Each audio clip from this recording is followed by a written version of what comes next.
This is Drew at Revival Health Center, and May is all about moms. It's Mother's Day coming up, and we just want to continue to give you information and support on how to just live your best life, live your healthiest life. I'm here with Courtney at Revive. I gotta watch how I say Revive and Revival. Yes, Revive Physical Therapy and Wellness. And just want to get more information, be able to share more information on like what you do, who you see, who you provide care to, and just give some. I think there's a lot of people that have some misnomers about like prenatal, like post, and all that stuff too. So if you don't mind sharing, like who do you see the most, who do you serve, and like what that actually looks like, if you don't mind. Yeah, for sure. So we see both women and men, but primarily women. A lot of prenatal, postpartum care. We love seeing women prenatally just to kind of get their body right and feeling good leading up to labor and delivery, as well as preparing for the labor and delivery. Just being in tune with the pelvic floor before you go to push and do all those things, it's super helpful. Kind of decreases labor time and tearing and all of that when you're really in tune with what's going on. And then we do a lot of postpartum care. So we see people generally about 6 weeks postpartum kind of go along with that time frame, just because of healing and all of that. We really want to make sure that they're healed up. But if something is truly pressing in those first 6 weeks, we will absolutely see them before. But really, anyone who is, we always say whoever has a pelvis, right? Because everyone has one. And but really passionate about moms and making sure that they're feeling good during pregnancy and then recovering well and returning to their sports safely and appropriately, whether that be just chasing kids all day or going to the gym, wanting running. to be, and I think one of the things for us too that we talk about a lot is it's a team, right? And as moms, or whether you're wanting to conceive or are pregnant, or even like after the baby too, it's like you deserve a team to help you. Like that's why we love the blend of chiropractic with physical therapy, with a lactation consultant, with a doula, and like all of it comes together. And we love how it almost like talking the same language, just from different viewpoints, right? What are some of the, like, as you look at what you do now, what are some of the misnomers about like postpartum care that people kind of assume, or like almost like what are some normal things to feel, or like some abnormal things too, for women just kind of like decipher what do I need to do? Is that fair? Yeah, for sure. I think the first couple things that come to my mind is the typical OB follow-up is 6 weeks. No longer bleeding, not really having a lot of pains, everything's good, and that's kind of like the golden ticket. Which the 6 weeks is really for healing of the placenta, and people don't totally understand that. That the bleeding is because of the wound that the placenta leaves as it leaves the body. And so just allowing that to happen and that to heal. But that doesn't necessarily mean that all of the muscles are healing appropriately or that they're just like right back into it. And I think the other thing is women can feel super good postpartum, which is fantastic. But without truly assessing and knowing what's going on, that can be kind of just like you can miss something with that, right? Totally. And so I think we're just really big on education and really making sure that people actually get assessed postpartum. I mean, they carried the baby for 9 months, you went through labor and delivery, and whether you ended in a C-section or vaginal delivery, you might have pushed for a little bit, but you still carried 9 months of just pressure, more weight, all the things. And the biggest thing is we could do an internal pelvic floor exam at 6, 8, 9, 10 weeks with no symptoms, and everything goes well, and then we hit 6 months and it's like, oh, now I'm peeing my pants. We could have caught that at 9 weeks and been working on it so that we don't have that issue. The prevention part, right? The prevention part. And so I think that's key, because I don't think that's a big it's not on the forefront, it's the prevention piece. Well, I think what we see a lot too, and seeing a lot of pregnant moms here in our office, is that like we almost treat, or I envision it like this, like the labor part is one marathon. Yes. Maybe an ultra marathon. I mean, like the pregnancy part, and then labor and delivery is a whole nother marathon, and then it's almost like everything just, all the focus is off mom again, it's on the baby, and it's like, rightfully so, but also it's like, as for mom to be your best, you have to still take care of yourself and still like watch your own health in a way too, and that's where it comes down to like really seeking all of that, and like eating nutritious foods and all that stuff, like continuing to heal your own body, even because like there's so many changes, right? Hormonally, emotionally, physically, like your body is changing so much through that. What are some like good tips or things to be like looking out for? those first, maybe even the first 6 weeks, but maybe like a month or two after delivering the baby? Like, what are some like things to be doing for a mom? We always start moms on breathing. I mean, it's very, very simple, but it's something that they can do. Really, if you're on the floor playing with an older kid while you're feeding, whatever that looks like, if you're soaking in the bath during recovery, those kind of things, really focusing in on the breathing. And we really try to encourage moms to get away from everybody for even 5 minutes a day to focus on breathing. That's their time where nobody is needing them, and they can actually focus on breathing into their belly, breathing into their pelvic floor, get some oxygen into those tissues to just really help with healing. That's our big thing. And then we also just are big advocates of movement. So, and really involving the baby in the movement and not trying to find a separate time. We encourage those 5 minutes of separate time, but we really encourage the baby in the movement. So if you're on the floor, and you kind of do like a mini push-up and you go down and you kiss baby, or you're kind of holding baby here and you do just a few mini squats, just anything to really get the body moving. It doesn't have to be high intensity or anything like that. And you got to be mindful that you did just carry baby for 9 months and then you gave birth, so there is healing to be had. But movement is so key, physically, emotionally, mentally. We just really encourage movement right away. Yeah, no, that's great. And so for us, and not to compare, but just in the way of like a lot of people when they walk into our office, it's a whole different chiropractic experience as far as what we do and who we serve in a way too. Like, did a lot of what you do now, did you learn in physical therapy school? Like, did you know you wanted to go into school doing what you do now? Did a lot of that change post school? Like, as seeing who you see or serving who you serve, has that changed, or have you always wanted to be kind of in this lane? Is that fair to say? Yeah, no, that's fair. I did not know that I wanted to do this. I totally went to PT school thinking that I was going to work with pediatrics. Yeah.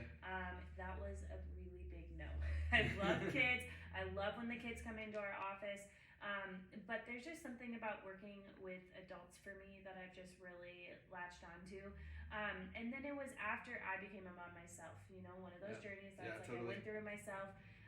And just really started to understand the power of the pelvic floor and just like how that is really involved in all healing and all movement. Right. But also just working with women in general. I think you kind of touched on it before. When baby comes, all attention goes to baby. Right. It's not really about the mom anymore, and that's something that we really value, and that's something that we really, the first questions when we see a postpartum mom is, how are you? Yeah. It's not, how's baby, how's feeding, how's any of that. Because a lot of times people haven't even asked how she's doing. Exactly. It's just like, hey, good job. Like, how's the baby? Yeah. Are you bleeding anymore? No? Yeah. Okay, good. You're good to go. You know? So that's our first focus. And just really making sure that we're coming along the mom, and really any of our patients, but truly for this, is coming along the mom and making sure that she's feeling supported and that she has the resources she needs. Yeah. And we might not be the first step for them. And maybe that's what they think is that we're the first step, I'm peeing my pants, whatever. But if your mental health is not being taken care of, if you're not sleeping, or you need more of an adjustment and alignment and all those things, we really dive into all that and make sure that they're being referred out to the right person and getting that support that they need. That's really good, because it's like, you want to actually listen, right? A key thing in being a provider is like, what are your actual goals? Like, what do you want out of your care here? And how can we actually help you reach that more than just saying like, hey, this is this one thing. Like, there's that nuance to it, right? What would you say? So we talked about breathing. Yep.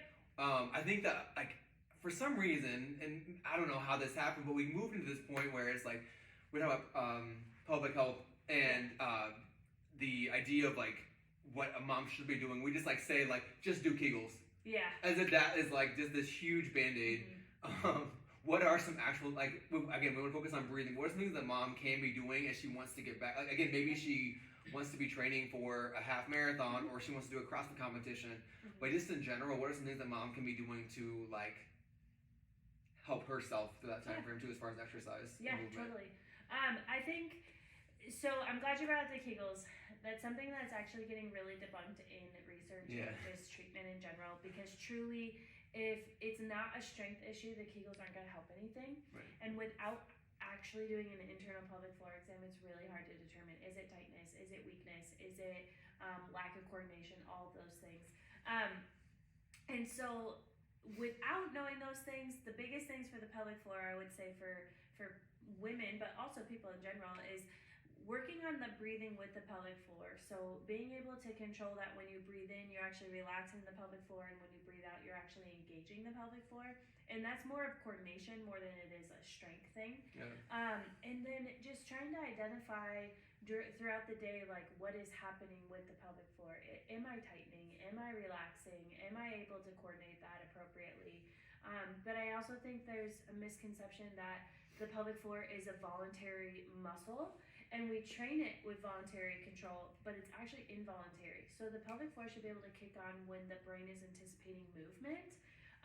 And so just even thinking about like weight shifting or mini squats while holding their baby again, that they're doing that voluntary contraction of the pelvic floor as they come up from a mini squat, or as they sit up from their chair, or stand up from the chair, or just anything like that. It's not necessarily this big tight Kegel brace. It's just being able to control for the movement. Functional movement, right? Like we talk about so often. People often ask like, hey, what is the best exercise plan? And to me, it's all based on our goals, right? Like if I just say, hey, you have to do burpees. Everyone in the world, it's like, it's not for everybody. Correct. And so it has to be on your goals, and it's like, hey, 2 weeks out from delivering a baby, like maybe that's the best time to try and run. I mean, if you want to, that's great, you can go run a marathon, but like there has to be different goals, and meet people along the way and say like, hey, here's what we can do to actually be present with us too, rather than just try and like push and push and push. And one thing we talk about so often here in our office is the balance of sympathetic and parasympathetic, and how chiropractic helps people move from sympathetic, that fight or flight, the I'm on overdrive, to parasympathetic. And you think about like pregnancy to labor to everything, and then from then on, it's so easy. It's a stressful time. It's an amazing time, but it's still stressful. Oh my gosh! And for mom, dad, and everyone else, it's just like, how do we figure out left from right, up from down? Like, how do we help people actually take a breath? Totally. Right? And I think we tell people all the time, it's like, if you're not breathing properly, good luck trying to brace to lift something heavy or lift a baby or anything in between. And if you aren't able to do those functional things first, like squat properly, or to be able to move it up and like off the floor or out of a chair, like that's so tough to try and then go to the gym and try and do some really tough workout. Right? So we got to be able to see where that's at then from then too. So go ahead. No. I was just gonna add on that you saying like sympathetic to parasympathetic and just trying to get relaxation. I think the other thing that we talk about a lot is, even though birth is beautiful, it's traumatic. Right. And the body goes through so much trauma, even elongated trauma over 9 months. I mean, there's stretching, there's gaining weight, there's things moving, there's being kicked in the side, the ribs are flaring. You know, that's subtle trauma to the body. And then you have this baby and you deliver it, that's another trauma. Right. And then birth doesn't go as you wanted or as you hoped or planned. That's another trauma. So you carry trauma. that too. Yes. Yeah. And so it activates the sympathetic nervous system through all of that. Right. And then if we're not breathing and getting the vagal stimulation of the vagus nerve and just getting our body reset, I think that's where people get in trouble a little bit. And I think the other thing too is like this is going to be on social. There's a phenomenal part to getting information from social media, but there's also that comparison game too of like, should I be training for XYZ right now? Should I be doing this? And it's like, the one thing that I love about having a practice is actually getting to like meet with people and see where they're at. Like you said earlier about like, you can just go online and search whatever and do this one exercise that solves everything. But like, if you aren't able to actually breathe and see these things move well, like, good luck building upon that too, right? So I love that you said that. And it's like, we overlook sometimes the simple things. We overlook breathing. We overlook like actually resting. One thing that I talk about with patients is like, hey, when was the last time we actually like sat down without tech? Or whatever else is like for food, for like we go when we get drive through and then we get coffee and then we're on this state and we wonder why our digestion is where we want it to be, or why we aren't able to actually sleep well at night. And it's how do we help you slow down? And for mom and dad too, but again, as we talk about moms here, it's like taking time to actually take care of you so you can provide for others. Yeah, totally. And I think that we just kind of like push that to the side and say, hey, like you said, how's the baby? But there's more to it than that too, right? So with this, thank you. This has been really good. How can people find you? What are some things that they can be doing like proactively to take care of themselves? Whether, again, wherever you're at along the spectrum of your own health, like what are some things that moms can be doing, again, maybe soon-to-be moms, future moms, or current moms, what's something they can be doing for their own health then too? Yeah, for sure. You can find us online. We're on social media, RevivePT_wellness. I'm not really good on the socials, but I believe that is our Instagram handle. And then online, just RevivePTWDSM.com. That is our website. You can contact us through there. But I would say the biggest thing, I usually take a step away from the therapy hat on this one for just moms preparing.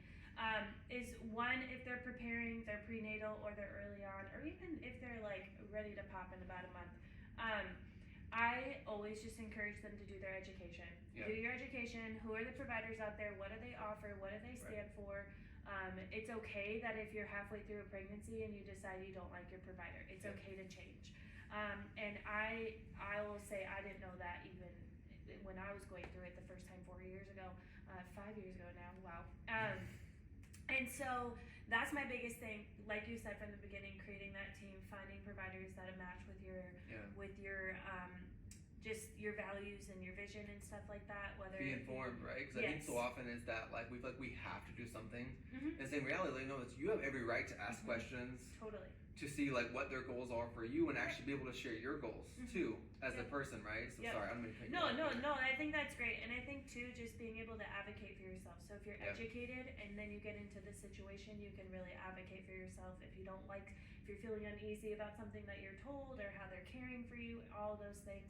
And then the other thing that I usually just tell women if they're pregnant, if they're postpartum, whatever that looks like, is just learning to take time for yourself, whether that is breathing, whether that's going out for a walk, whether that's just like soaking in the tub or just hiding in your closet for 5 minutes to just do whatever you need to do. It's busy. Life is busy, and it's really hard to take care of yourself if you're not allowing yourself that time to take care of yourself. So it's so easy to put yourself last in a way too, and just say like, hey, like sometime soon I'll take care of myself. But it's like, hey, you have every reason. You deserve to be healthy. You deserve to feel like yourself. And as there's so many changes happening physically, emotionally, mentally, with all of that, it's like you deserve that, whatever that snippet of time might be to take care of yourself is so rewarding for everyone then too. And like it's like we love when like moms come in and everyone comes in after like the baby's born and everyone's talking in, and it's like they come in here and they just like hey, can I get an adjustment? It's like, yes, it's great to see you. You know, as much as you want to like ask them questions and all that, and we do talk with them, but it's also like, hey, I get it. I'm gonna be quiet.